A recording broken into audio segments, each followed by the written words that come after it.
विपक्ष के हंगामे के बीच सरकार और विपक्ष में बातचीत हुई है। सरकार और विपक्ष में बातचीत क्यों हुई, अब सवाल ये उठ रहे हैं। जब इतना गतिरोध है, केंद्रीय मंत्री किरण रिजिजू ने राहुल गांधी से मुलाकात की। दोनों नेताओं में करीब 50 मिनट तक बात हुई और इस मुलाकात के दौरान प्रियंका गांधी भी मौजूद थी। सूत्रों के मुताबिक किरण रिजिजू ने बिल पर चर्चा के लिए सहयोग मांगा। राहुल ने चढ़ावा चोरी और लाठीचार्ज के मुद्दे पर पहले कहा जवाब दीजिए। राहुल ने कहा विपक्ष इन मुद्दों पर सरकार का जवाब चाहता है और इसको लेकर विपक्ष गृह मंत्री अमित शाह के बयान की मांग कर रहा है। दोनों नेताओं में संसद में गतिरोध खत्म करने पर चर्चा हुई। हालांकि विपक्ष की तरफ से इस पर पक्का भरोसा नहीं दिया गया। इस मुलाकात में किरण रिजिजू ने विशेष सत्र का प्रस्ताव भी दिया है। सरकार 17, 18 और 19 अगस्त को स्पेशल सेशन बुलाना चाहती है। इस दौरान परिसीमन बिल पास कराने की तैयारी है। इस पर कांग्रेस ने कहा विपक्ष से चर्चा कर जानकारी देंगे हम। मॉनसून सत्र में केवल 6 दिन बचे हैं और इस मुलाकात के बावजूद गतिरोध खत्म होने के आसार कम है। कांग्रेस सांसद वेणुगोपाल ने कहा हम चंदा चोरी पर चर्चा चाहते हैं। साथ ही अमित शाह के बयान की भी मांग को दोहरा रहा है विपक्ष। फिलहाल परिसीमन पर विशेष सत्र को लेकर विपक्ष का स्टैंड साफ नहीं है। सियासतदान क्या कुछ कह रहे हैं, सुनिए जरा। मुझे लगता है कि किरण रिजिजू ने राहुल गांधी जी से बात की है और लोकसभा चलनी चाहिए, राज्यसभा भी चलनी चाहिए। कांग्रेस पार्टी एक अपोजिशन पार्टी के रूप में मुख्य पार्टी है, तो उनकी जिम्मेदारी है कि भाई वो ज्यादा हंगामा करने में आगे रहते हैं। किरण रिजिजू ने अगर जो प्रस्ताव राहुल गांधी जी के सामने रखा है तो राहुल गांधी जी ने अपने पार्टी का स्टैंड बदलना चाहिए। नहीं, डिलिमिटेशन का जो मजमून, जो प्रारूप मैंने आसाम में देखा है, उसके बाद तो मैं समझता हूं कि इसको गंभीरता से लेने की जरूरत है। ऐसी सारी कोशिशें, मैं बता रहा हूं, बहुत बड़े बड़े लोग आए अलग अलग मुल्कों में, उन्होंने कोशिश की। अंततः जब जनता जागती है ना, तो वो ये नहीं देखती है कि ये संसद से पारित हुआ या नहीं हुआ, वो ये देखती है कि हमारी आकांक्षाओं के अनुरूप है या उसके विपरीत। राहुल जी ने जो बात रखी होगी बातचीत से किरण रिजिजू से, वो सही बात रखी होगी। सरकार को सुनना मानना चाहिए हमेशा। जरा मैं तो पार्लियामेंट्री अफेयर मिनिस्टर रहा हूं, मैं हमेशा विपक्षी नेता की बात सुनता था। जेटली जी थे, सुषमा स्वराज थे, बराबर दिन में 5-5 बार कोऑर्डिनेशन हमारा होता था उनके साथ, और उससे फिर उनकी बात मान के हम रास्ता निकालते थे। ये सरकार तो मानने की बात तैयारी नहीं है विपक्ष। देखो, राहुल गांधी जी जिसके एजेंडे पे चल रहे हैं वो सब देश विरोधी लोग हैं। देश की गति रोको, देश के अच्छे कार्यों को जितना डिले कर सकते हैं, तो वो तो स्पष्ट दिख रहा है। मैं तो इसलिए आश्चर्यचकित हूँ कि आपका जो भी विषय है आप देश को बताओ ना। आपको बोलने को मिलता है, संसद में अपनी बात कहिए नियम के अनुसार, वो कहने को तैयार ही नहीं है। तो नीयत तो दिख रही है। कोई भी अच्छा काम इस देश में ना होने पावे, लेकिन उनके चाहने और न चाहने से कोई फर्क नहीं पड़ता है। महिला आरक्षण भी दिलाने की जो प्रक्रिया है उसे भी पूरा किया जाएगा, और परिसीमन बिल की भी जो जरूरत है उसे भी सभी दलों से बातचीत करके मुझे पूरा विश्वास है कि भारत सरकार इसमें सफल हो जाएगी। अब एक और तस्वीर आई, जरा देखिए। पीएम मोदी ने राज्यसभा के सांसदों से मुलाकात की। अब सवाल यह है, क्या परिसीमन बिल पास कराने की सरकार के पास पूरी तैयारी है? सरकार के पास नंबर्स आ गए, 2/3 नंबर क्या सरकार के पास पूरे हो गए? और अगर 2/3 नंबर पूरे हो गए हैं तो सरकार के लिए बहुत बड़ी जीत होगी। आपको आइए जल्दी से बताऊं कि नंबर गेम क्या है। क्या सरकार के पास वो ताकत आ गई है कि परिसीमन बिल जिसके खिलाफ पूरा विपक्ष खड़ा था वो सरकार पास करा ले जाएगी? अब जरा देखिए लोकसभा की स्थिति क्या है, क्योंकि लोकसभा में 2/3 बहुमत होगा तो परिसीमन बिल भी पास हो जाएगा। मौजूदा लोकसभा में सांसद है 540 और बहुमत के लिए कितने चाहिए? 360 360। एनडीए के पास कितने हैं? 293 293। अब 360 कैसे पूरे होंगे? एनडीए के पास 293, 360 चाहिए, तो आपको बताऊं ये पूरे कैसे होंगे। टीएमसी के 20 बागी सांसद एनसीपीआई में शामिल हो गए। एनडीए के 293 में 20 जोड़ दीजिए तो हो जाएगा 313। उद्धव गुट के 6 सांसद शिंदे की शिवसेना में शामिल हो गए। एनडीए की ताकत में 313 में 6 और जोड़ दीजिए तो हो जाता है 319। वाईएसआरसीपी के 4 और 1 निर्दलीय सांसद का भी समर्थन है, ऐसे में आंकड़ा 319 में 5 जोड़िए तो हो जाता है 324 का। इसके बाद सरकार की नजर अब डीएमके के 22 सांसदों पर है। साथ ही शरद पवार के 8 सांसद भी नजर में हैं। पिछले दिनों शरद पवार से मुलाकात हुई थी पीएम मोदी की। अगर ये समर्थन नहीं देते हैं तो सदन से वॉकआउट कर सकते हैं। ऐसे में 2/3 बहुमत का आंकड़ा कम हो जाएगा, साथ ही कुछ और छोटे दलों के समर्थन से बिल पास हो सकता है। तो यह है सरकार की रणनीति और नंबर गेम। राज्यसभा में बहुमत के कितने पास है वो भी आपको बताऊं। राज्यसभा की स्थिति क्या है? राज्यसभा में क्योंकि बिल लोकसभा से पास होगा परिसीमन का, तो फिर राज्यसभा में आएगा, यहां भी 2/3 बहुमत चाहिए। राज्यसभा की कुल सांसदों की संख्या है 245, 2/3 के लिए चाहिए 164। एनडीए के पास है 149। अब 149 164 कैसे पहुंचेगा? 15 सदस्यों का समर्थन और चाहिए सरकार को। वाईएसआर कांग्रेस के हैं 7 सांसद, बीजू जनता दल के 5 सांसद, आम आदमी पार्टी और बीआरएस के 3 सांसद और जोड़ दीजिए तो डीएमके के 8 सांसद मतदान से दूर रह सकते हैं। इस तरह राज्यसभा में 164 का आंकड़ा हासिल हो सकता है। यह है सरकार का पूरा फॉर्मूला, गणित और रणनीति। सुनिए जरा सियासी बयानबाजी इस पर क्या है। सही तो है ये जो परिसीमन के बहाने ये देश के अंदर एक नया विवाद दक्षिण भारत और उत्तर भारत का खड़ा करना चाहते हैं। देश की अखंडता के लिए बहुत बड़ी चुनौती होगी। देखिए, परिसीमन को लेकर कोई वाद विवाद नहीं है, लेकिन राहुल गांधी इसको विवाद में घसीटना चाहते हैं और वो जान रहे हैं कि अब उनके पास संख्या भी नहीं है कि वो किसी बिल को रोक सके। वो तो हर बिल का विरोध करते हैं, लेकिन इसमें तमिलनाडु एंगल डालकर वो नॉर्थ और साउथ के बीच में तनाव पैदा करना चाहते हैं। सरकार कोई ऐसा कदम नहीं उठाएगी जिससे किसी राज्य को नुकसान हो।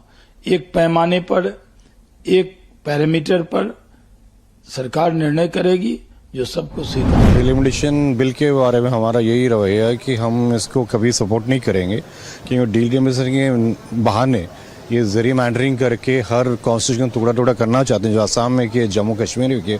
उसी प्रकार से पूरा जो उनके मेजॉरिटी है उनको एक ब्लॉक में सीमित रखना चाहते हैं, जो हम पिछली बार भी अपोज किए थे, अभी 3 महीने पहले लेके आए थे, सदन में पारित नहीं कर पाए। संविधान को बदलने वाला बिल, तो इसका हम सपोर्ट नहीं करेंगे। हम चाहते हैं कि सदन में चर्चा हो। डिलिमिटेशन बिल पे हमारा जो स्टैंड पिछले सत्र में जब वो लेके आए थे, डिलिमिटेशन बिल पिछली बार लेके आए थे, जब हमारा स्टैंड जो था वही स्टैंड अभी भी है। अपोजिशन का स्टैंड जब भी वही, पूरे अपोजिशन का स्टैंड भी वही है। हम लोग कंसल्टेशन की पॉलिटिक्स करते हैं, कंसल्टेटिव पॉलिटिक्स करते हैं, उसके तहत ही हमारा स्टैंड हम क्लियर किए हैं और उसमें कोई कॉम्प्रोमाइज है नहीं। भाई आपको बताऊं, परिसीमन बिल अगर पास होता है तो क्या होगा?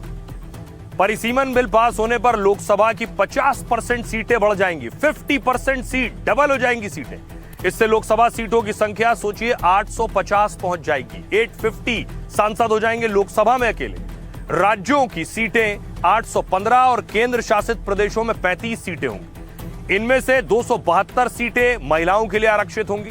दक्षिण के राज्यों ने परिसीमन को लेकर चिंता जताई है। अब देखिए उत्तर दक्षिण क्यों लड़ रहे हैं, किस बात की चिंता है।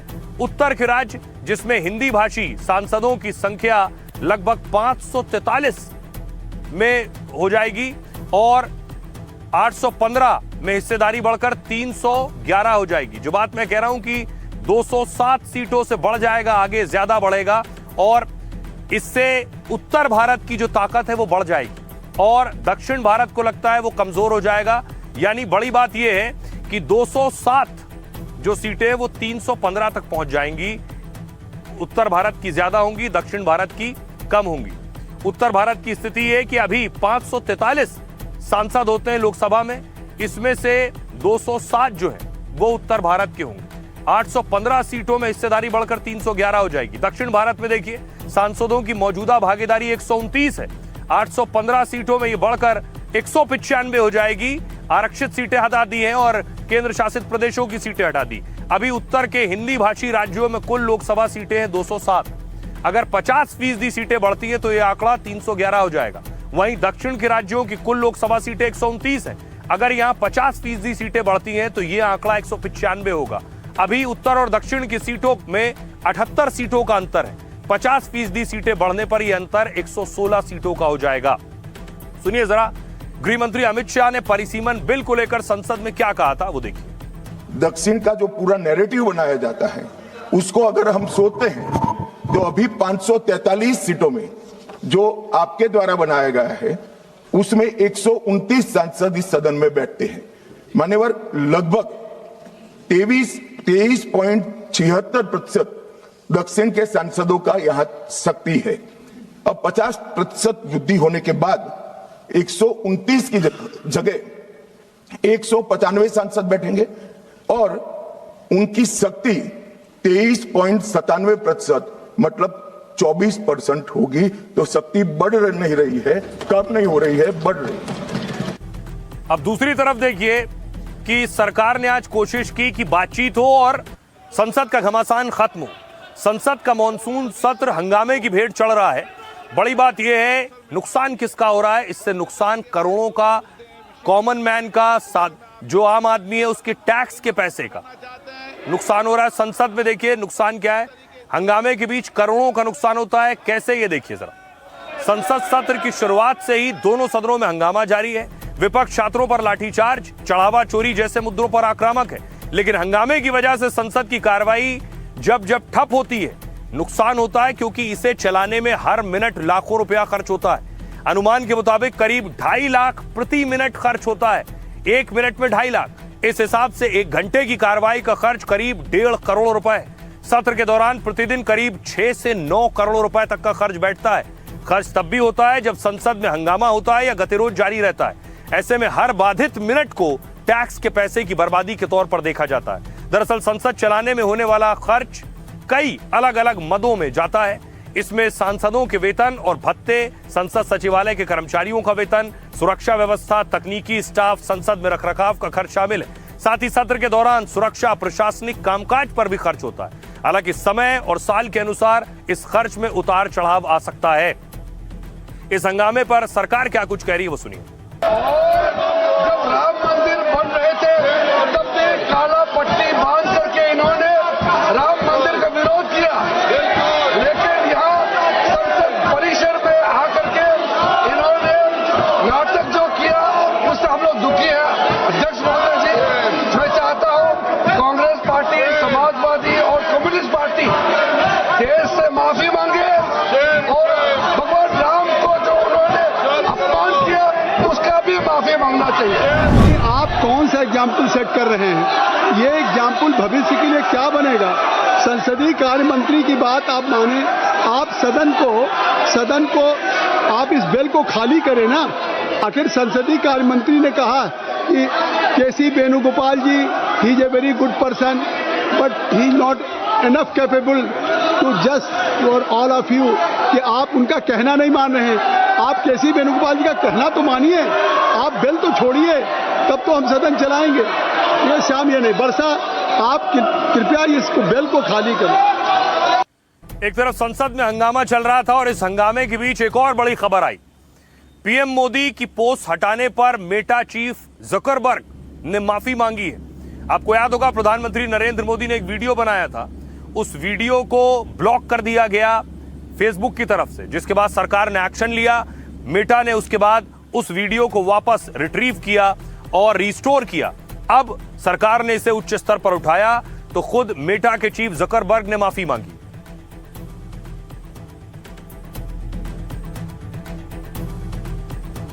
मेटा के अधिकारियों ने एक और तस्वीर देखिए जरा। मेटा के अधिकारी पहुंचे, केंद्रीय मंत्री अश्विनी वैष्णव से मुलाकात की है।